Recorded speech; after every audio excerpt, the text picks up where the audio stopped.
This video about Warhammer 40,000 tournaments is being sponsored by the Warhammer 40,000 tournament at Everwinter, a 100-player 40k major being held on December 8th through 10th in Waltham, Massachusetts. More about them later on in the video.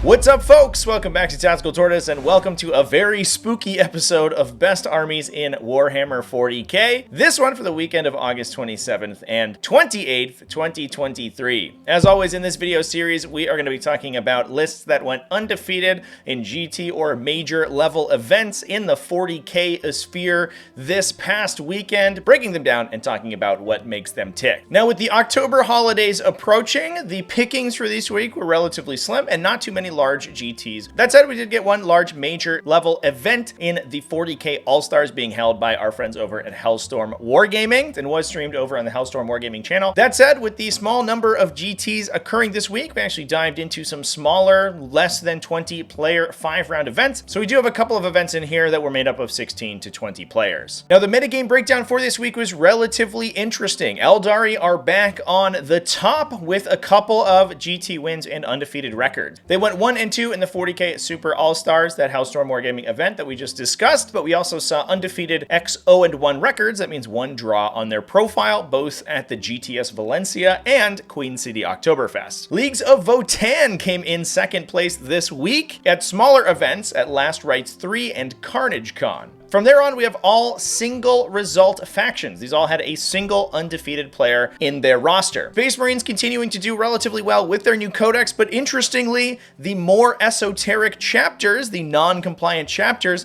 were the headliners here, with both Dark Angels and Blood Angels putting up undefeated results at Queen City Oktoberfest and GTS Valencia, respectively. Chaos Space Marines also took an undefeated placement at the Orktoberfest. We had a Queen City Oktoberfest held in Missouri, USA, and we had a Queensland Orktoberfest held in Queensland, Australia. It's not going to be confusing at all, I absolutely swear. At least those orcs are getting their exercise. Orktoberfest was headlined by both Chaos Space Marines, who we've seen do well over the last couple weeks, and interestingly, Adeptus Mechanicus, who have certainly been putting up some pretty solid results post their buffs in the data slate. From there, we had Astra Militarum take down the Winchester GT, and last but certainly not least, for this very spooky episode of Best Armies in 40k, Death Guard at GaleCon 2023, going 5-0 with a very interesting list. So with that, let's dive into the lists, starting with our number 1 faction for this week, Eldari. We're going to be jumping into the biggest event of the weekend, the Super All-Stars Hellstorm Wargaming event. This one was won by Alex Petford, who was running a little bit more of a Harlequin-themed Eldari build than is normal. We saw an Autarch Wayleaper with the Phoenix Gem to be able to respawn him once he goes down, a single-foot Farseer alongside Fugan the Fire Lord. This guy's been included in a lot of lists recently, just simply for his resilience, ability to respawn when he dies, and absolutely insane damage with his big Melta Pike. We had a Spirit Seer with Fate's Messenger to attach into a large unit of 10 Wraith Guard, as is to be expected out of Eldari right now, alongside the Incarn and a Troopmaster. From there, we had a Star Weaver that was carrying a troop of 5 players for that Troopmaster to join, 2 Night Spinners, a unit of Shadow Specters, 2 units of Orb Spiders, and that aforementioned Wraith Guard brick. Relatively standard stuff, but it is interesting to see the Harlequin spin on the normal formula to give the list a little bit more speed and utility. As the year grows colder and there's not but the icy nip of Jack Frost outdoors, what's better than to curl up with a hot mug of cocoa next to the roar of indoor central heating and one of the largest miniature gaming events of the year? Everwinter is one of the many amazing events presented by Wicked Dicey. Veterans of this channel might recognize some of Wicked Dicey's past events like Everwinter 2022 and Ironweld, which both supported the channel and I covered on stream. They were amazing events, and Wicked Dicey always puts on an amazing show, but this year they are coming back bigger and better than ever. Everwinter is a cross-denominational miniature gaming extravaganza now at a new location in Waltham, Massachusetts. This gaming convention features competitive play for a frankly dizzying number of miniature games, including a full-size Age of Sigmar GT, a Star Wars Legion Championship, and events for other games such as Malifaux, Infinity, X-Wing, Armada, Conquest, Song of Ice Bison Fire, Middle-earth strategy battle game, and many more, including, let's be honest, the one that you're probably the most interested in, a full-scale Warhammer 40k major. Last year, Everwinter brought together close to 100 40k players for their major, and this year promises to be even bigger. If competition isn't quite your style, there is also a variety of casual and narrative events to choose from, as well as a variety of board games and hobby workshops so you can hone those paintbrush skills. I couldn't be more excited for Everwinter 2023, and I will be there all weekend. So please come and join me December 8th through 10th at the Westham Waltham, Boston, and head on over to wickeddicey.com/Everwinter for more information and to get your tickets today. I'll see you on the battlefield, gamers. From there, we can move on to Leagues of Votan, who put 2 undefeated lists out, and talk about Thatcher Jax's list from the CarnageCon GT. This was a relatively small 21-player GT. I was actually at this event, but not participating in the convention. However, Wargames Live did stream this one, so if you want to see Thatcher Jax in action, you can go watch it over on the Wargames Live channel. This one was led by a Brokir Ironmaster, a Call with Appraising Glare, and an Enhir Champion. We then had 1 unit of 10 Hearthkin Warriors, 2 individual Sagittars, 2 units of Brokir Thunderkin, 1 of 6 and 1 of 3, 1 big 10-man brick of Enhir Hearthguard. Those were being backed up by 3 Hekaton land fortresses. One of those land fortresses can deliver the Brokir Thunderkin, whereas the other unit of 6, while it can't fit into the land fortresses, is oftentimes going to be strategic reserved to get its relatively short-range Graviton cannons to bear on the opponent. We then had 3 units of Hernkin Pioneers. These guys with their scout moves are very good at move blocking enemies, creating room and space for the Hekaton land fortresses to move up unobstructed. Once those things get into position on objectives, they're incredibly difficult to shift and can put out massive firepower once judgment tokens are placed down. The Hernkin Pioneers only being 90 points means that when they move up, kill some models, and then convert into a judgment token themselves when they're killed, you don't feel too bad about it, and the amount of board space they're able to take can often give the Votan list an unrecoverable advantage in tempo that they're able to roll out into a scenario victory. Now moving down the line to lists with only a single undefeated, we can jump into the Space Marines that went undefeated this weekend, starting with Dark Angels. This was Chris Green's Dark Angels list from the event, running a Gladius Task Force detachment. This was rocking the classic Apothecary Biolocust combo alongside Fire Discipline and a big unit of 6 aggressors to add that glorious 5+ lethal and sustained when under the effects of Devastator Doctrine. We also had Azrael, a Librarian, Phobos Armor, and a Lieutenant. Interestingly, Azrael only had 1 unit to attach into, that being a 5-man Intercessor squad. Azrael himself can generate free command points for the team by just being on the battlefield, so him jumping into a backline squad, making them harder to kill, and generating passive value for the army, and giving an advantage when pursuing fixed secondaries rather than locking the army into tactical, is still fairly useful. We then had 2 Eliminator squads, these guys equipped with Las Fusils and Instigator Bolt Carbines. We had 1 Impulsor in the list, and if I were to hazard a guess, those 2 Eliminator squads were using their Fire and Fade ability to re-embark into the Impulsor. Since you can embark into transports after you complete a normal move, that allows the unit to disembark the Impulsor, move up, shoot, move back, re-embark the Impulsor, and then use the firing deck on top of the Repulsor to fire again. Meaning that for only the cost of 2 Eliminator squads and an Impulsor, about 230 points, you actually get 8 Las Fusil shots as well as 4 Instigator Bolt Carbine shots, which is a fairly reasonable amount of firepower. We had 2 small Eradicator squads, 3 each with a Multi-Melta attached, alongside 1 Gladiator Lancer, 2 Inceptor squads, 1 with Bolters, 1 with Plasma Exterminators, 1 Infiltrator squad to attach that Phobos Librarian in, with Space Marines being more and more popular now that the new Codex is out. Anti-Deep Strike effects are becoming incredibly useful. We're going to be talking about some of those later on as well. So having this Infiltrator squad in your list is very good at defending against opposing Inceptors. We then have 1 Land Raider Redeemer to carry around the aggressor team, 1 Scout squad because they rule, as well as 1 Whirlwind to add a little bit of indirect fire. That moves us on to the GTS Valencia, where Blood Angels, similarly with the Gladius Task Force, also went undefeated. This was Alejandro Serrano's list and brought a combination of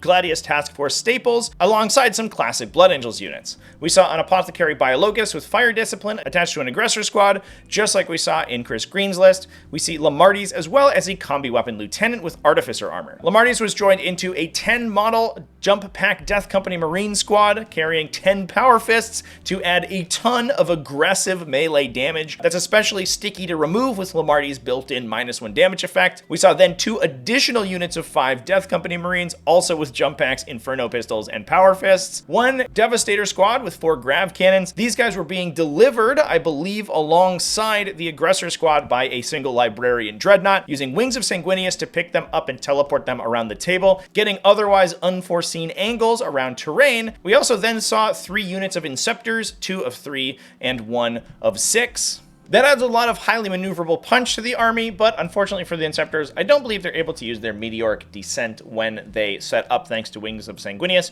That would be extremely powerful, but Wings of Sanguinius isn't actually a deep strike, which is what meteoric descent requires to get you 3 inches away. That said, still being able to pick up a unit of 6 Plasma Exterminators and drop them anywhere on the table on the first turn is an immense amount of pressure that not a lot of armies can deal with. You can also just deep strike them naturally if you don't need them on turn 1. That's also fine, and they have so much flexibility, it's extremely hard to stop these guys from blowing up your vehicles or heavy infantry. They're even especially good against opposing aggressor squads because they have mass high AP 3 damage shooting, which is exactly what you want to kill enemy Gravis armored troops. From there, we had 2 infiltrator squads to defend against enemy deep strikes and a single scout squad. We're seeing these Dark Angels and Blood Angels builds become more and more standard as the post-Data Slate edition cements and the post-Codex edition cements. These units that have built-in twin-linked effects like Inceptors and Aggressors, or just don't even need to roll to wound thanks to a 5+ lethal hits from the Fire Discipline plus Apothecary Biologus combo,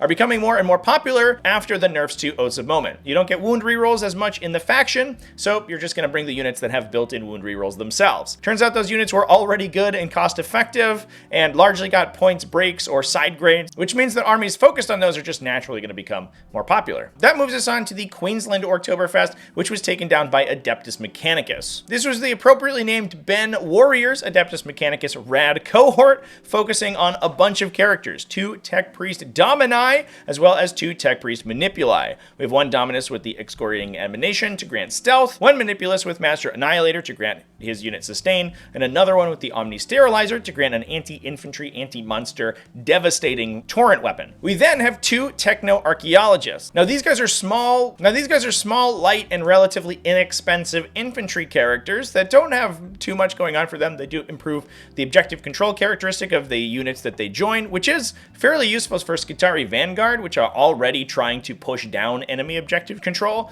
So while Vanguard are reducing your OC, you can also then be increasing the OC from the Techno Archaeologist. But I think most importantly, the Techno Archaeologists also broadcast an anti-deep strike aura 12 inches away. So they have the same effect as infiltrators from the Techno-Archaeologist model themselves. That means if your opponent doesn't have solid indirect fire, or even if they do, you can start the Archaeologists in transports and then bail them out after the first turn begins, so they can't be shot at by indirect fire on turn 1, but you can cycle them out of Dune Riders as you need them, and then force your opponent to redirect their artillery to remove them. As long as they're on the battlefield, they're going to prevent Deep Strikers from coming in inside 12, including things like Inceptors. This means that Techno-Archaeologists can just sit in your backline for a while, screen out the entirety of your backline, protect against capture enemy outpost or behind enemy lines, and simply make it difficult for units like these mass Inceptor builds to be able to get a foothold against the Adeptus Mechanicus. We then have 5 units of Skitarii Vanguard, 3 of which are mounted in Scorpius Dune Riders, alongside 3 units of Cataphront Breachers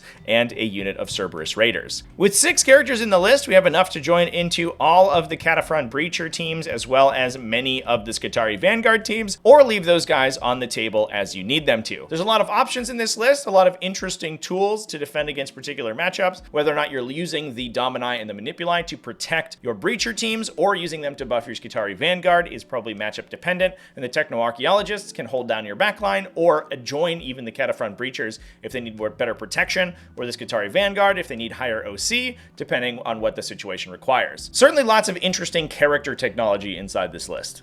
That moves us on to Wayne Russell, who took Chaos Space Marines to also a 5-0 result at the event. This list is based on what is a relatively standard Chaos Chaos Lord and Chosen combo led by Abaddon the Despoiler. We do have one Chaos Rhino to house 2 units of Chosen, alongside 2 attached Chaos Undivided Chaos Lords. These guys have their ability to pump their own damage output, as well as give free battle tactic stratagems to the Chosen units, allowing you to potentially duplicate Profane Zeal, giving both units hit and wound rerolls. With the Chosen's bestowed ability to advance and charge, these guys can bail out of a Rhino, advance relatively far, charge, and both be full rerolling their hits and wounds, with +1 attack, strength, AP, and damage on the Chaos Lords once per game. We then have a 5-model Terminator squad for Abaddon the Despoiler to pal around with, 2 Forge Fiends, 1 Chaos Undivided, and 1 Nurgle to do insane damage, 2 units of Chaos Obliterators with Mark of Nurgle as well, all to unlock access to the enhanced version of Dark Obscuration, alongside 2 units of Slaaneshi Raptors, 1 unit of Slaaneshi Warp Talons to grant them access to advance and charge, and 2 allied units of Nurgling to add a little bit of forward deploying defense and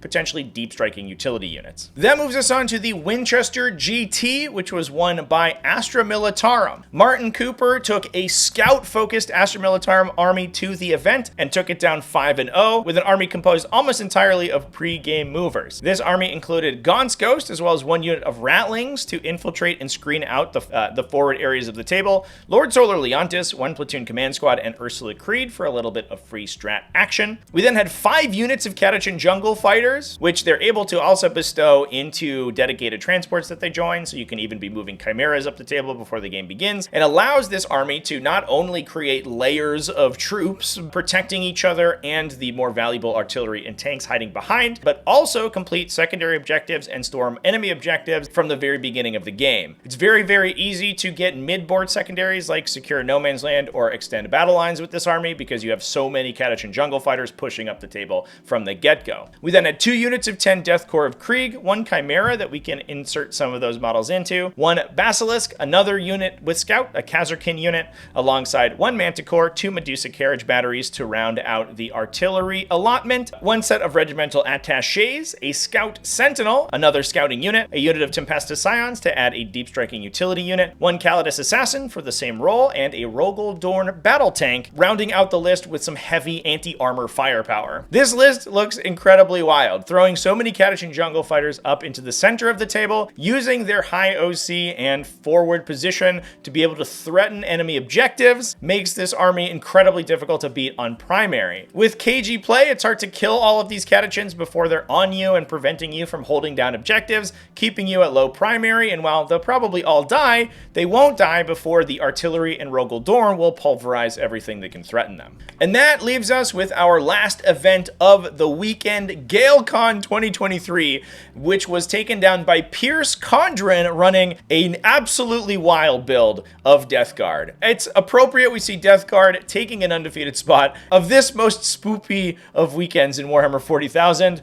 and this list looks absolutely terrifying with the amount of mortal wounds it can deal. This list was focused on dealing as much automatic damage to its opponent as absolutely possible, with every single character in the army able to apply mortal wounds to the opponent. This included 3 Biologus Putrefires. These all have the ability to once per game throw a grenade strat for free, and they can even duplicate that strat if it's been used already. I'm not sure, I think it's up to event interpretation whether or not that allows you to duplicate it up to 4 times, including the initial use of the stratagem. But across all of the free uses of grenades you're going to be applying from the Biologus Putrefires, you're rolling 18 dice and dealing mortal wounds on a 4+, meaning that these guys are probably good for a collective 9 mortal wounds, in addition to the bonuses that they also apply. Alongside that, we also have a Foul Blightspawn to foul up enemy charges, and 2 Lords of Contagion. These guys reflect mortal wounds onto enemies that deal them damage on a 4+, as well as buffing Death Guard melee units by giving them rerolls to hit in melee. And at a pretty tanky 6 wounds, this means that each Lord of Contagion is also good